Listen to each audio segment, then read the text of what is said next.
Bourdin Direct. Il est 6h43. La Californie brûle. Imaginez Vichy, Bergerac, Grigny ou encore Laon, 26 000 habitants, des villes de 26 000 habitants, littéralement rayées de la carte.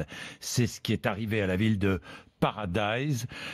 Mathieu Rouault, 44 morts, c'est le dernier bilan, dans l'incendie de forêt le plus meurtrier de l'histoire de la Californie. En fait, il y a 3 zones de feu. La plus compliquée au nord de Sacramento, on l'appelle Camp Fire, une véritable fournaise, 4500 pompiers toujours à l'œuvre, les flammes ont tout emporté.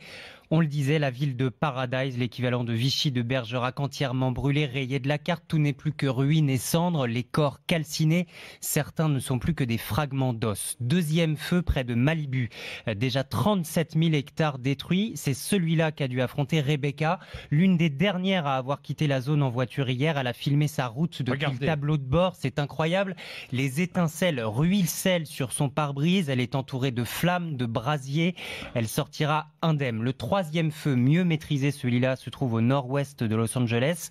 Des incendies de forêt, oui, mais aussi en zone urbaine ou périurbaine où la végétation, les herbes folles sont très sèches. Ça ne devrait pas s'améliorer. Aucune pluie ou baisse des températures n'est attendue avant la fin du mois. Oui, Jean-Louis Caffier, c'est tout le problème. Les vents, la sécheresse, et ça donne ces incendies-là. Oui, c'est inouï. Il y a un certain nombre de facteurs qui sont réunis.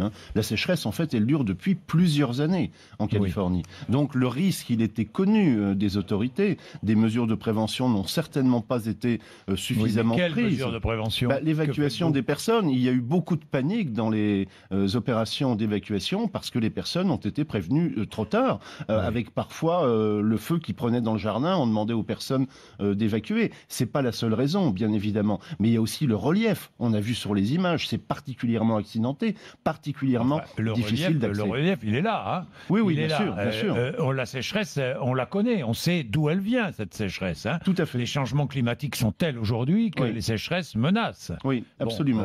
Donc ça veut dire que les sols sont inflammables beaucoup plus vite. Oui, c'est ce que dit le gouverneur de Californie, Jerry Brown. Il l'a dit très clairement. Il va falloir s'attendre dans les dizaines d'années qui viennent à des situations encore plus critiques en raison justement de ces sécheresses persistantes. Mais les images sont incroyables de ces collines en feu, de ces maisons qui se mettent à brûler.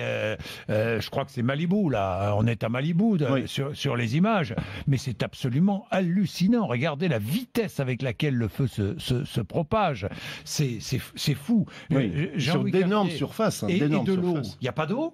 Il n'y a pas beaucoup d'eau, non, bien sûr. Non, il n'y a pas de bouche à incendie partout dans les forêts. Alors là, il y a effectivement, je dirais, les conditions normales, naturelles, le relief, la forêt, etc. Mais il y a aussi les problèmes d'aménagement qui sont faits. On le disait tout à l'heure, il y a de la végétation dans les jardins. Pourquoi ? Parce que les gens achètent des terrains, ils installent une maison, ils installent une piscine, ils ont envie d'être tranquilles. Donc on coupe la vue aux voisins en mettant des bandes de tuyas ou des cyprès. Et ça, quand il y a un incendie, ça brûle comme une boîte d'allumettes. Oui, ça brûle très très vite. Évidemment. Donc évidemment, il n'y a aucune aucune précaution prise. Alors non, il y a des réponses qui sont possibles. On dit c'est l'entretien de la forêt. Bon, moi je veux bien. C'est ce que dit Donald Trump. Moi je veux bien l'entretien de la forêt. C'est une raison parmi beaucoup d'autres. Voilà, l'entretien de la forêt, mais à la base c'est la sécheresse. Le problème c'est la sécheresse qui ne pleut plus. Il ne pleut plus sur la Californie. Alors, il pleut plus sur la Californie et il pleut moins aussi dans d'autres États américains. C'est notamment le cas de ce qu'on appelle la Corn Belt, la ceinture du maïs dans le centre des États-Unis, qui vote essentiellement Donald Trump d'ailleurs, où on a depuis plusieurs années des sécheresses récurrentes. Il va y avoir des problèmes dans les années qui viennent, c'est tout à fait clair. Des mesures peuvent être prises. On peut prendre là-dessus l'exemple de ce qui a été fait en France, dans la forêt des Landes, qui brûlait tous les ans il y a une vingtaine, trentaine d'années. C'est vrai. Et on n'en entend plus parler. Pourquoi ?